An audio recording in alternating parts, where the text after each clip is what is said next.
This is Beryl the Feral for the Hip Yak Poetry School, and I'm going to be talking to you today about confidence on stage. So if you're one of those poets who has loads of talent but a bit more lacking in confidence, then it can be really difficult to get far on the scene, in my experience, which unfortunately isn't always the same the other way round. Confidence goes a long way. So there's lots of tips and techniques about stage fright and performing and public speaking that you can look up on the internet. It can be really helpful to think about your breathing, take deep breaths and try and control your diaphragm. Or another thing that I find really helpful is visualizing your performance in advance, whether you think primarily in images or feelings, but just playing a future version of your performance going really well and you feeling really proud and speaking clearly, and the affirmation and the accolade that you get at the end, and just a sense of having done well.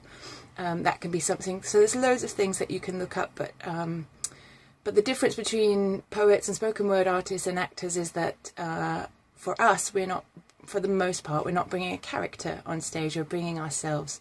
So that's the best bit of advice that I can bring, which is that the more genuine that you can be, with the more congruence, then the more confidence you can bring, because you're not trying to live up to anything or disguise anything. If you have an idea of how you should be that you're trying to play into, then it can be much harder, because there's a gap that you've got to get over. The best bit of advice that anyone gave to me early on in my career was from a man called Stephen Park, and he said, just believe, just remember that you've got something in you that people want to hear. If you can just believe in the value of your material, you're actually gifting something to that audience. And for the most part, audiences are willing you to succeed. They're rooting for you. They're on your side. It's a great thing to remember. They're not just waiting for your downfall. So yeah, and another piece that I find really important is just bringing whatever it is you're fighting. Just bring it. That can make brilliant material. Sometimes it can really help to mention your shakes or your heartbeat if it's going really fast, or as somebody once said to me, the fact that they were afraid that they might love it too much, or the attention, and just become really bigger than was, she thought was acceptable.